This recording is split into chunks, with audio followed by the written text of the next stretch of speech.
They came laughing at Earth. Far away in the dark side of the galaxy, there was a planet named Zilara. It was home to the strongest warrior women in the universe. They were tall, powerful, and proud. Their armor could stop laser blasts, their minds could control machines, and their eyes could see through any lie. They had explored many planets and defeated many enemies. They believed no one in the galaxy could match their power. They had no kings, no husbands, only the Queen of Blades, who ruled them all with cold logic and fierce strength. One day, a group of young warriors sat in the training dome. They were watching a hologram of a small blue planet spinning slowly in space. It was called Earth. Earth, one warrior laughed. Look at these humans. They fight over food, water, and land. They cry when they lose someone. They even sing love songs to each other. How weak, another warrior shook her head with a smile. Their men are the worst. They can't even lift a battle axe. They talk too much about dreams and feelings. It's a planet of fools. A third warrior raised her hand. Let us go there. I want to see these Earth men with my own eyes. I want to see how weak they really are. The Queen of Blades allowed the mission. Go and observe. Do not interfere. Do not reveal yourselves. Earth is nothing more than a pebble. Learn and return. The warriors entered their sleek silver ship and traveled through the stars. In a matter of hours they reached Earth's orbit and scanned the surface. They found a quiet forest near a small village. It was nighttime.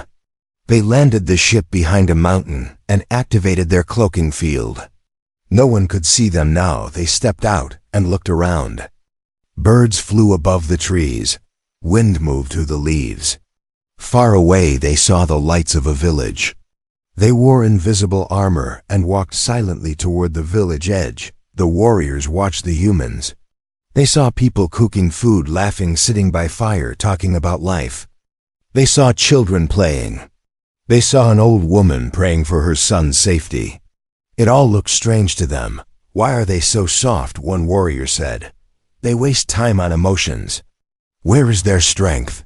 Then they saw a group of men working together to move a fallen tree from the road. They were tired, but still helping each other. One man stood out from the rest. He worked in silence. His body was strong, not like a soldier, but like someone used to hard work. His name was Rahan. Rahan said nothing, but others followed him. He lifted heavy branches alone. He helped a boy who got hurt. He smiled gently at an old man and offered him water. The warriors watched him closely. He is different, said one warrior. He feels calm but not weak. Another warrior focused her scanner on him. Strange. His energy levels are not normal for a human. He senses something. He just looked toward us. Rehan paused. He stood still and stared at the forest. The warriors froze. He could not see them. They were invisible. Yet he looked straight in their direction. He walked a few steps forward. His dog came running and started barking at the trees. The dog's eyes glowed faintly. Rehan touched its head. I feel it too, Rehan whispered. Something's watching us. The warriors looked at each other. This had never happened before. No one could detect them, not even advanced soldiers from other planets. But this man Rehan sensed their presence. He felt their gaze. He listened to the wind like he was hearing their thoughts. Is he a spy? One warrior asked. Or something more? They returned to their ship and scanned again. Rehan had no record in alien databases.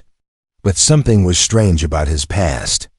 He was found alone as a baby after a strange storm. No family, no origin, raised by villagers. He had never left the village but spoke many old languages. He read books on stars and machines. He had built strange devices with no training. The Queen of Blades received the report. She narrowed her eyes. You went to mock the Earth, but you may have found something unexpected. Watch him closely. Do not engage. If he is what I think he is, then Earth may not be as weak as we believed. Back in the village, Rehan wrote something in a small book before sleeping.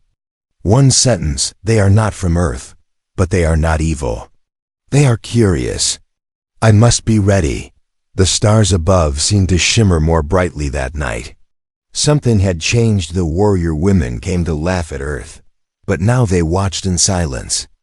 Because one man looked at them without fear, and he saw them. The sun rose slowly over the village as the golden light touched the trees. The leaves shimmered with morning dew, and birds began to sing their songs across the hills. The village slowly woke up, but Rehan was already awake, standing near the forest edge. He looked at the sky as if waiting for something. His dog sat beside him, alert and quiet, as if it too could feel the strange energy in the air. The night before had not been normal. Something had moved in the shadows, something that did not belong to Earth, and he had felt it deep inside his chest like a forgotten memory knocking to be remembered. He picked up his notebook and turned the pages, each one filled with strange symbols, star patterns and machine sketches he had drawn over the years since childhood. He had dreams of places he had never seen, and voices that spoke in a language unknown to the world. He kept them all hidden in his small room under his bed where no one could find them, but now he felt the time had come to understand what they truly meant. He placed his hand on one page and whispered softly, "They are here." Far above him, hidden among the clouds, the alien ship hovered, silent and invisible inside. The warriors watched him on their screens. They had stayed awake all night, trying to understand how this Earthman had sensed them. They had tested many planets, but never had a single human reacted to their presence like this one. He had looked straight at them, not with fear, but with quiet curiosity. One warrior named Kale was sure it was not a mistake.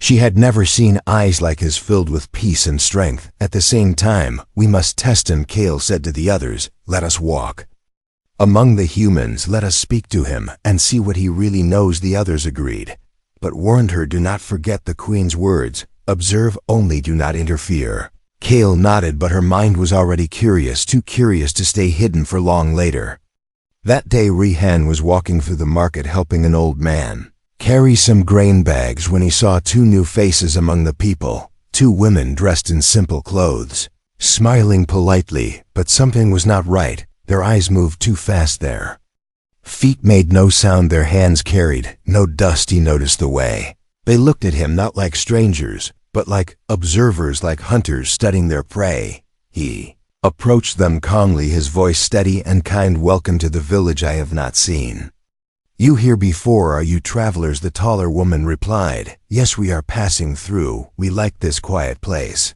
The other added, "We heard stories about the stars here. We wanted to see them." Rehan smiled, but inside his mind was racing. He could feel their energy. It was like standing next to lightning, cold and strong and ancient. He looked at them closely and said something unexpected. "You are not from here. Are you not from this world?" Both women froze for a moment. They exchanged a glance that spoke volumes, but before they could answer, Rehan continued, "I saw your ship, or maybe I only felt it, but either way you have come for a reason, and it is not war, because if it was, I would already be gone."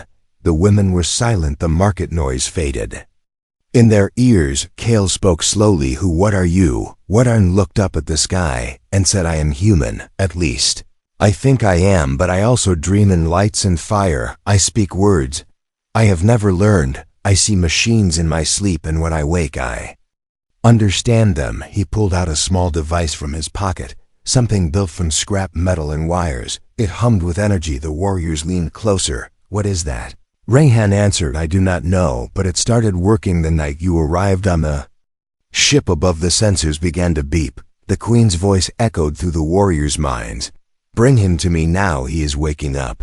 He is not just some man, he is a signal, a spark from the past, something left behind long ago." But Kale hesitated. She looked at Rehan and said, "Not yet. He does not trust us. We need to earn it. He is not a subject. He is a key, a bridge between our world and his." As the sun dipped below the mountains and night returned, Rehan stood once more at the forest edge. The two women, now gone, but their presence still close. His dog growled low, not in fear, but in awareness. Rehan wrote again in his notebook, "The Watchers came to test me, but I think they are searching for something too, maybe even themselves above in the ship." The Warriors argued, but Kale remained quiet, staring at the screen where Rehan sat alone under the stars. She whispered, "He saw us, and he did not run, maybe. The real story is not about Earth being weak. Maybe the real story is that we never understood strength at all." And in the stillness of night, as the wind moved through the trees and the stars blinked like eyes in the sky, one truth became clear: the man who saw them was not ordinary, and nothing on Earth would ever be the same again. Morning came with soft golden light spreading over the village. Birds flew low over the rooftops, and Rehan stood still beside the old. While his eyes fixed on the trees across the field, he could feel it again, the same silent pull inside him, like something calling from far away. His hands felt warmer, his heart beat slower but deeper, as if his body was preparing for something he did not understand. Yet he closed his eyes and let the feeling guide him like a whisper in the wind, and slowly he walked toward the forest edge without knowing why. At the same moment, Kale and the other warrior, named Sira, stood inside their cloaked ship, watching him from above. Their hands moved over strange glowing panels, and energy flowed around their armor like liquid silver. Kale's voice was calm but focused. "We must understand him," she said. "We need to know if he is just a man or something greater. We were trained to judge by strength, but I think there is another kind of strength in him, one we have not seen before." The ship's I spoke in a smooth voice. "His patterns match no known Earth species. His energy waves are fluctuating. His awareness is rising. He may be entering the early phase of cosmic alignment." Sira looked at the screen and said, "That means he could unlock abilities from both his Earth side and something else, something not born on this planet." Kale nodded. Her plan was simple but bold. They would appear again in disguise and test him, not with weapons, not with machines, but with something deeper, a test of truth and mind and instinct. For if he truly carried ancient energy, he would feel it. When the world around him bent in ways that others could not see, they appeared near the village again, wearing simple clothes and calm faces. Rehan saw them at the corner of the field where children were playing. He walked over slowly. His dog followed at a distance, silent but alert. He stopped a few steps away and spoke with no fear. "You came back," he said, "but this time your energy is different. You are trying to blend, but your presence is still loud like thunder hidden under leaves." Kale smiled gently. "You feel that, do you?" Rehan answered. "Yes, I feel it more every hour. Your light is inside the air. Your breath moves the wind. Your eyes carry memory of stars. I do not know why, but I remember things when I stand near you." Sira stepped forward and held out a small object. It looked like a simple rock, but it pulsed softly with a blue glow. She said, "Hold this and tell you is what you see." Rehan hesitated, then reached out and touched it. The moment his fingers touched the stone, a wave of light flashed through his mind. He saw broken images, metal towers floating in dark space, hands reaching through fire, voices calling his name. Not Rehan, but another name, something older, something not from Earth. He dropped the stone and fell to one knee, breathing heavy, but not in fear, rather in recognition. He looked up and said, "I have seen this place before. I was there, or I was made from it. I do not know which, but it is part of me." Kale and Sira looked at each other. The test had worked. The stone reacted to him. Only to those with cosmic link could such a reaction happen. Kale whispered, "This confirms it. He is not fully human. Part of him belongs to the stars." Rehan stood up slowly and said, "I am tired of hiding, tired of waiting for answers. If you know something about what I am, tell me now, or leave me to find it alone." Kale walked closer and spoke carefully. "Your birth is not an accident. You were found near a crash site 25 years ago. Yes, but that was not a crash. It was a signal, a fragment of an ancient ship carrying data, energy. You were not inside it, but near it. Your body absorbed something from it, something that is waking. Now we came here thinking your planet was weak, but perhaps we were blind to a different kind of power." Rehan listened as the wind moved around them again, and the light in his eyes grew brighter. He said, "If this is true, then I must prepare. I do not know what is coming, but I feel something moving beyond the stars, watching, waiting." Sira pulled out a second device and placed it gently in his hand. "This is a key," she said. "It will unlock your memory when the time is right." Not all at once, but slowly when your mind and body are ready. Rayhan looked down at the device. It was warm not from heat, but from energy. It felt alive as if breathing with him. He held it close and nodded, then walked back toward the village, his steps steady, his purpose stronger than ever. Behind him, Kale watched with quiet respect. The test had not broken him, it had awakened him, and for the first time in her life, she felt something new, not fear, not duty, but hope above them. The stars shined brighter, as if they too were waiting for what would come next. The night was quiet, but Rayhan could not sleep. He sat alone under the old tree near the edge of the village, his eyes staring into the stars above as if waiting for them to speak. The small device the warrior had given him lay in his hand, glowing faintly with a slow, steady rhythm, like a heartbeat that did not belong to Earth. The wind around him was cold, but he did not feel it. His mind was filled with flashes of light and unknown memories. Voices calling names he could not remember, and machines spinning through space like birds made of fire. He closed his eyes and the visions returned. He saw a hand, not human, not machine, reaching toward him, surrounded by swirling blue clouds. He heard a voice, calm and deep, not from outside, but inside his own mind, saying, "You are not only from Earth, you are something more, born from both stars and soil. You were never meant to be just one thing." Rayhan opened his eyes and whispered, "I need to know the truth." He stood up, holding the device tightly, and walked toward the forest again, where he had first sensed them. He knew they would come. They were always watching, and he was ready. In the hidden ship above, Kale watched the screen as Rayhan moved through the trees, each step filled with purpose, not fear. The readings were changing again. His energy waves were stronger, more stable. "He's entering the second phase," she said. Sira turned and replied, "Then we cannot wait much longer. The Queen has ordered his scan must be completed soon, or others will come and take him by force." Kale clenched her fists. "No," she said, "we do this the right way. He is not a subject, he is a soul, a being waking from sleep. We owe him answers, not cages." Moments later, they appeared in front of Rayhan once again, this time in their true forms. No more disguise, no more secrets. Their armor shimmered under the moonlight. Their eyes glowed with soft light.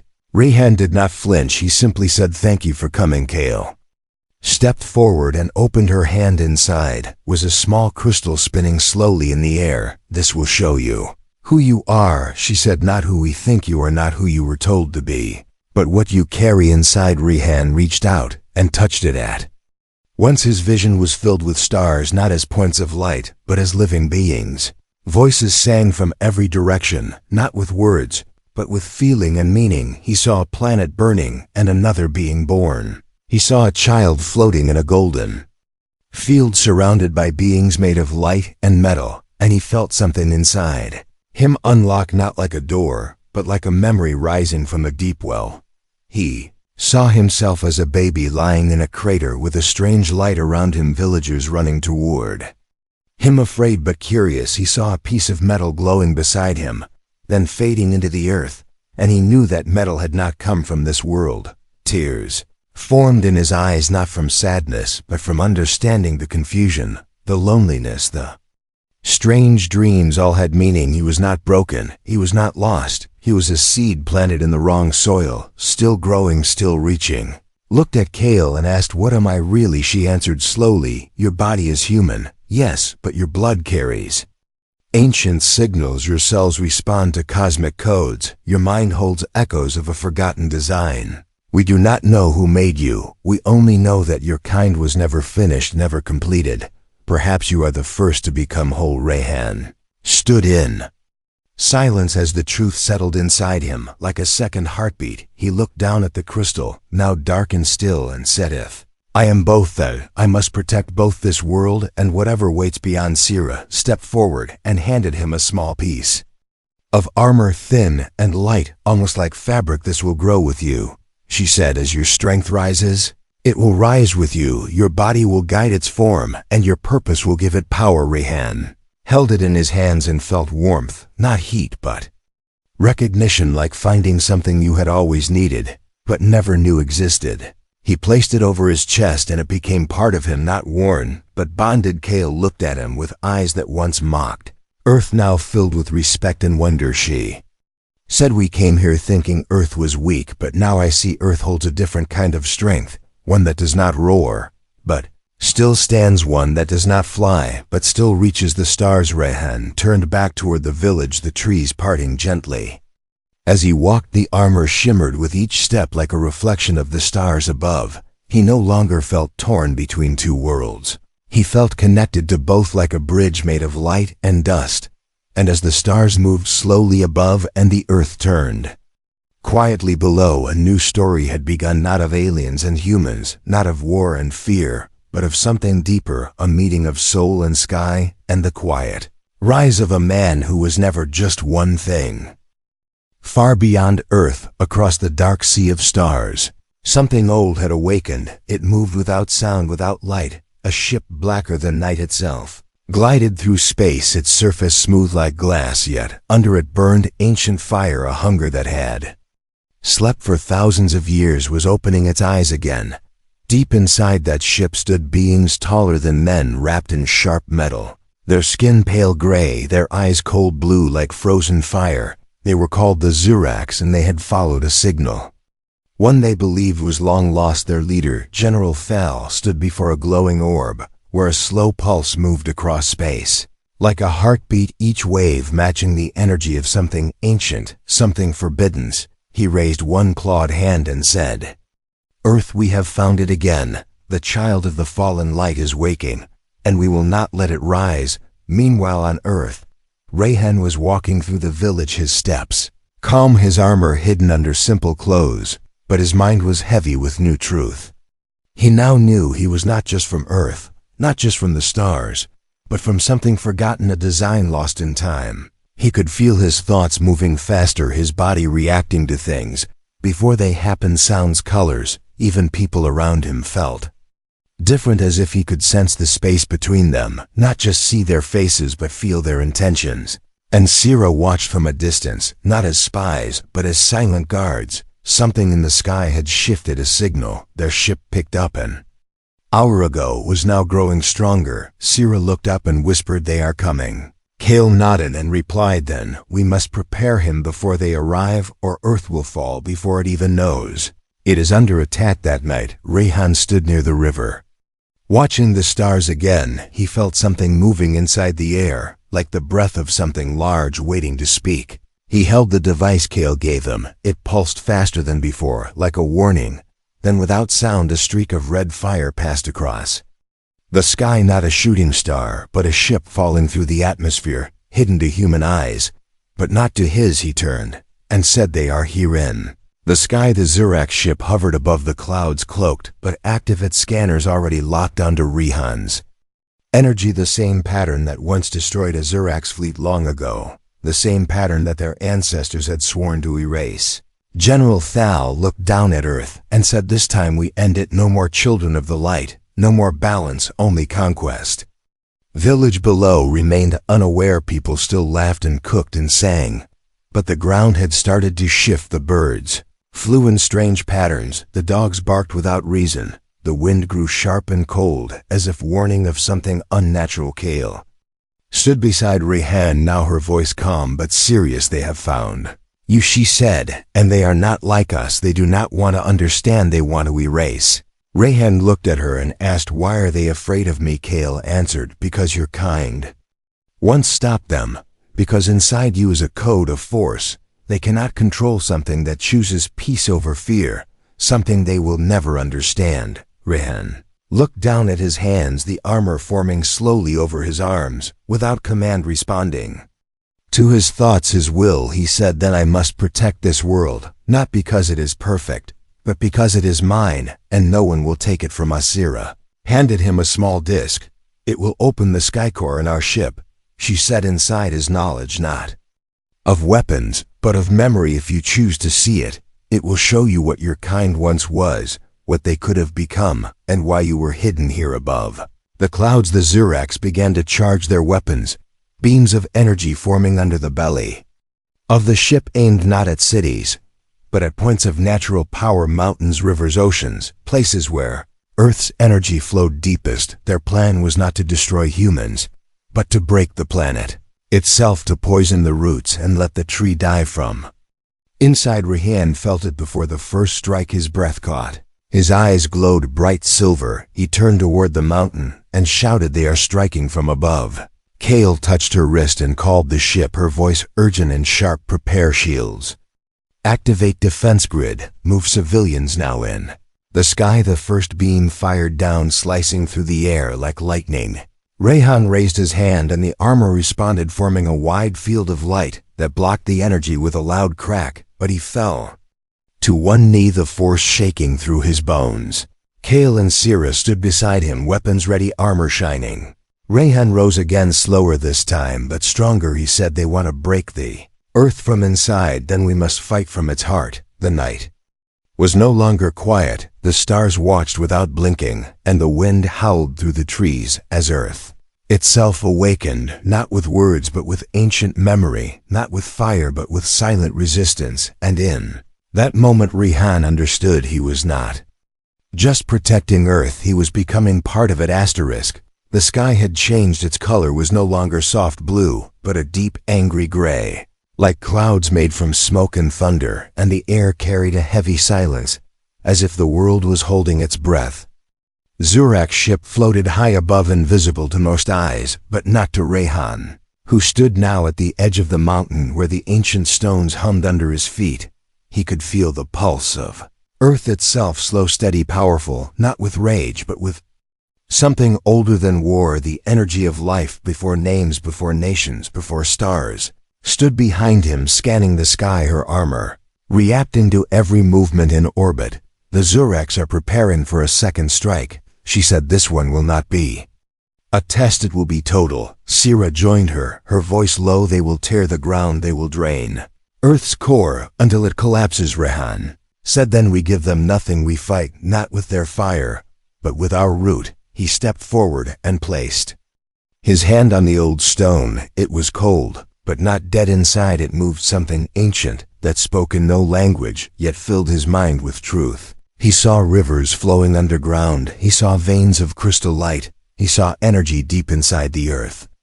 Not a weapon, but a force that could bend time and thought, something hidden, something sacred, something alive. Device on his wrist, unlocked without touch, and from it came a map, not of roads or mountains, but of energy lines connecting places like stars in a forgotten constellation. Kale said, "The Skycore can sync with this, but it needs a focus, a bridge. Only you can be that bridge." Rehan looked into the wind and said, "Then I will open it from the inside, not as a soldier but as a son of this world." They returned to the ship, which rose silently into the upper sky, its walls alive with motion, its lights dancing like thoughts across metal. Kale led him to the chamber, deep in the heart of the ship where the Skycore waited. It was a sphere, floating in the air, wrapped in silver light. It pulsed like a heart, not made of flesh, but of memory and will. Sira touched the edge, and the sphere opened, revealing a seat carved not from metal, but from memory, itself shaped by the thought of someone long gone. Rehan sat, and the ship responded. Lines of light moved across his skin. His armor changed, flowing like water, then freezing like stone. The Skycore spoke not in sound, but in images, stars dying, then being reborn, beings of light walking across galaxies. A war not of ships, but of ideas. And in the center a figure like him, standing between two worlds, one hand touching the stars, one hand buried in soil. The energy began to move through him, slow at first, then faster, like a storm rising under the ocean. Kale watched as his body glowed brighter than any weapon she had seen. His eyes now silver white, his voice deeper, not louder, but fuller, as he said, "I see it now. I see what I am meant to be." Outside, the Zuraks had begun their descent. Their ships, dark as shadows, spread across the sky like wings of a dead god. Their leader, Fal, stood in the command circle, eyes locked on Earth. His voice cold as steel. "Activate extraction points. Tear the ground, find the source, erase it forever." Beams of red light struck down across forests, mountains, and oceans. The Earth cried not with sound, but with shift. Rivers changed paths. Trees bent under invisible weight. Animals ran in panic. The planet was under siege, not by fire, but by hunger. Then the Skycore opened fully, and Rehan stepped out, not walking, but floating, his Body no longer held by gravity, but guided by the Earth's own pull, he moved like wind, sharp and silent, and with each breath, the crystals beneath the planet responded, rising glowing. Spinning across the sky, the Ziracs fired, but their beams melted before touching him, as if the air itself had turned against them. Rayhan raised one hand and the Earth answered not with violence, but with harmony. Light shot upward from the ground, striking the Zirac ships, not destroying them, but disabling them, stopping their machines, freezing their thoughts like dreams. Ending too soon, Kale and Sira flew beside him, their weapons drawn but unused, their eyes wide, not with fear, but with belief. They had seen war, they had known power, but this was something else. Not destruction, not domination, but defense from the deepest part of life itself. Val screamed across the ship, pull back, retreat. The planet has awakened, we cannot fight a world with. Well, the Zirac ships turned, vanishing into the cold stars, leaving silence behind. Rayhan landed slowly near the mountain again, his armor fading, his breath calm. He looked at the stone and touched it gently, like a child touches the hand of an old parent. I am part of you now, he said, not as a warrior, not as a stranger, but as your own. Kale stepped forward and placed a hand on his shoulder, her voice softer than ever. We called your planet weak, but we were wrong. You are not Earth's weapon. You are Earth's answer. And above them the stars did not blink, and the wind moved with peace, and the Earth returned to silence, not broken, but stronger than before. The sky was quiet again. The stars above no longer watched with tension, but with calm. The trees below stood tall, as if untouched by fire and fear, but the people of the village knew something had changed, even if they did not have the words. They felt it in the earth, they felt it in the air, and in the silence that followed the storm. Rayhan stood near the same old river, the water now glowing faintly as if touched by light that came from within the ground. His armor had faded back into his body, and his hands were no longer trembling. His eyes still carried the silver hue of ancient memory, and his heart beat with the rhythm of a world that had accepted him, not as visitor, not as stranger, but as part of its soul. Kale and Sira stood a few steps away, watching him, not as guards, not as warriors, but as witnesses to something they had never thought possible. A single being, not born of war, not born of order, rising in balance between two powers that had always stood apart. They had come to Earth to laugh, to mock, to measure weakness, but they had found something else. Something not in their data, not in their training, something only felt when weapons are lowered and pride is broken. The ship above hovered silently, waiting not for orders but for direction, not from Kale, not from the Queen, but from Rayhan, who now stood not as target, but as center of everything. The stars had turned around a single spark that had refused to go dark. From far space a call was sent, not in sound, but in wave, a message to the Queen of Blades. The Ziracs are gone. The battle was not fought with fire. The Earth is not broken. The child of the light has awakened, and he is not enemy, he is not tool. He is something we never understood and never controlled.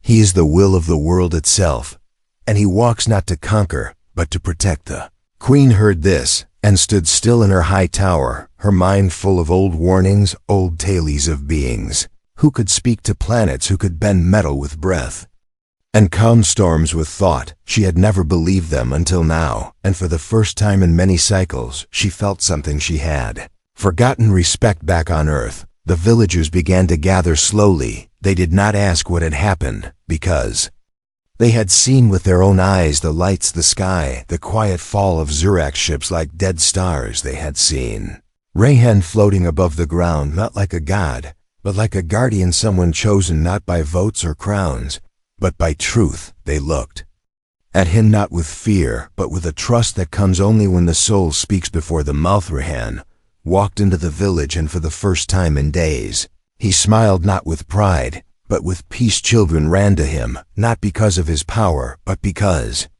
of his presence, and his dog followed him, tail high, eyes bright, sensing that the storm was over. Kale stepped forward and knelt, not as a warrior, but as a student. She said, I once thought strength meant control, and now I see it means care. I once thought power was taken, but now I see it is earned, and I bow not to your force, but to your heart. Sira followed her motion, and soon others from the Zalaran ship did the same. A line of warriors, known across galaxies for never bowing, now stood with heads lowered, not by order, but by choice. Rehan looked at them and said, "Rise, not because I command, but because you are no longer here to rule. You are here to learn and to share, and if you stay, then you must walk beside us, not above us. Earth needs no kings, it needs protectors and friends."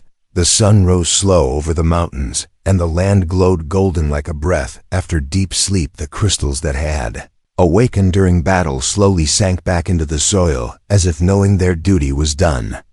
And the earth itself settled again, like a giant returning to its dream above the village. The Zalaran ship opened its doors, not to escape, but to welcome scientists, healers, builders, all stepping down not to study, but to serve, to help restore what had been shaken, and to understand what they had missed for so long. The Zurak signal had vanished, the threat removed, not by weapon, but by connection, not by fear, but by understanding. A single being standing between worlds had shown the path forward. Not as hero, but as bridge. Rehan stood at the center of it all, not needing a throne, not needing medals, only the earth under his feet and the stars above his head. He whispered quietly to himself, not to be heard, but to remember. They came to laugh, but they stayed to listen, and when they saw what Earth truly was, they bowed not to might, but to meaning. And somewhere, far beyond the stars, where old wars have begun, and where new peace may rise, the universe turned a little softer, not because it was conquered, but because it was finally seen.